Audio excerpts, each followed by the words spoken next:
Welcome to IAH 241E, Creativity, Innovation, and Communication. I'm going to assume that at this point you watched the course overview video, which offered some big picture discussion of the class and what we're going to be doing together over the next couple of weeks. In this video, I want to focus specifically on our work for Week 1 and Project 1.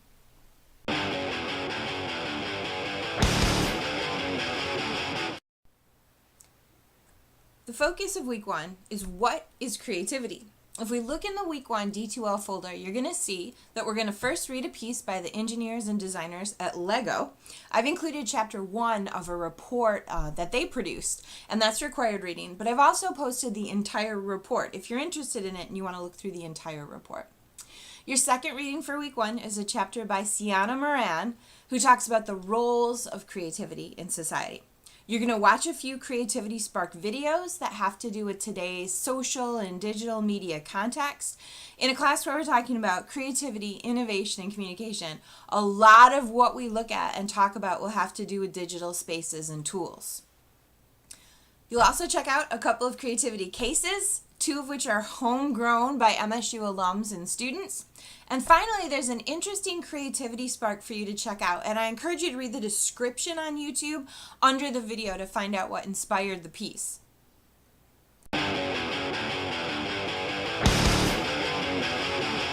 Before I provide an overview of your Project 1 work, I want to share a couple of case studies of creativity. My first example takes us to Florida and back to the 1960s, and a coach wondering why his football players would drink water during games, but they weren't going to the bathroom. This coach connected with some medical science researchers on campus and analyzed how the body metabolizes nutrients and what nutrients are ideal for athletes during competition. And Gatorade was born. In 2011, Gatorade was in the top 5 PepsiCo mega brands.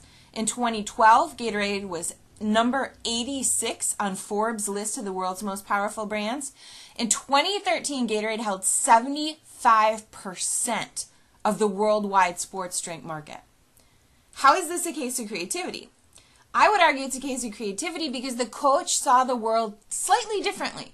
He thought to ask questions that at the time were pretty weird questions. He collaborated with others to address these questions.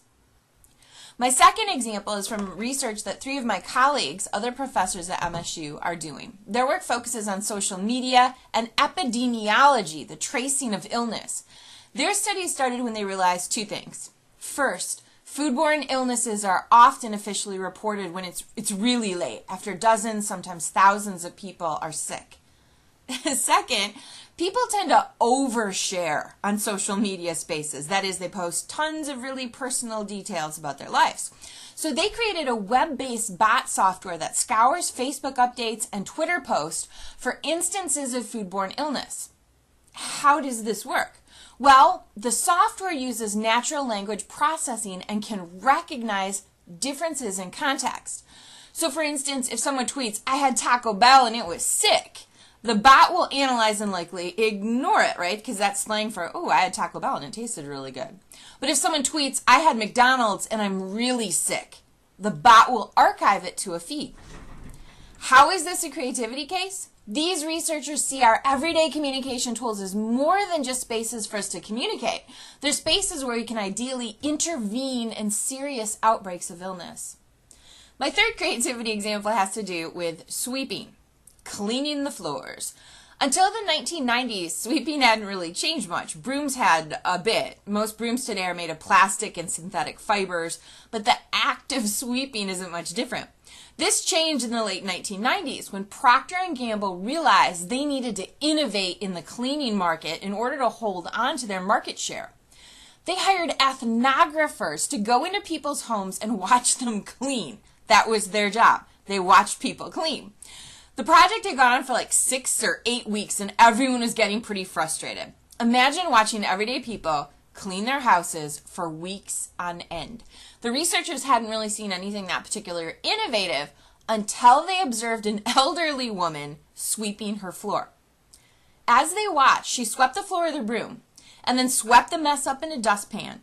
But then she dampened a paper towel in the sink, stuck it to the bottom of the broom, and used it to pick up the last bits of dirt and dust. And about a year later, the original Swiffer broom hit the market.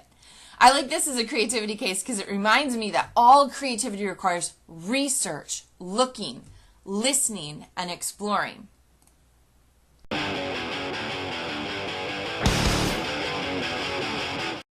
Week 1's theme is what is creativity? And your project is titled Collecting and Archiving What is Creativity? For Project 1, you're going to collect definitions and examples of creativity and archive them on a web page. You want to find at least 3 definitions of creativity and 3 illustrations of creativity. And your web page has to include your own definition of creativity and an example of your own creativity.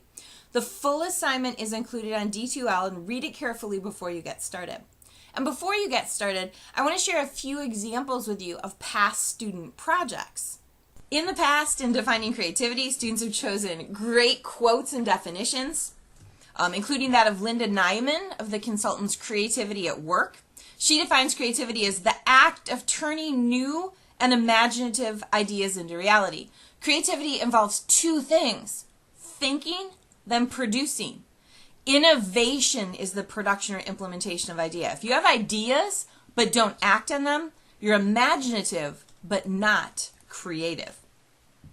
Another example quote from Albert Einstein, who said that creativity is seeing what everyone else has seen and thinking what no one else has thought.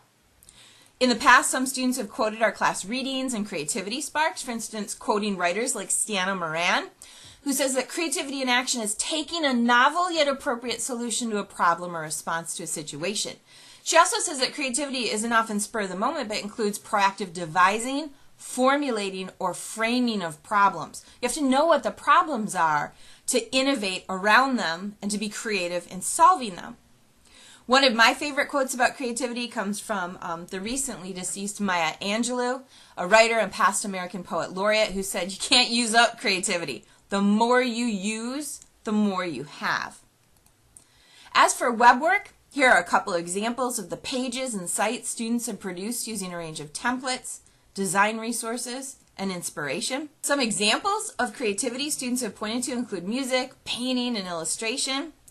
These examples have included spaces, like the Creativity Exploratory on campus, the community-based Heidelberg project in Detroit, classrooms for street children underneath railway bridges in India. As for their own creativity, students have included examples ranging from sonnets they've composed to beer labels they've designed, and much more.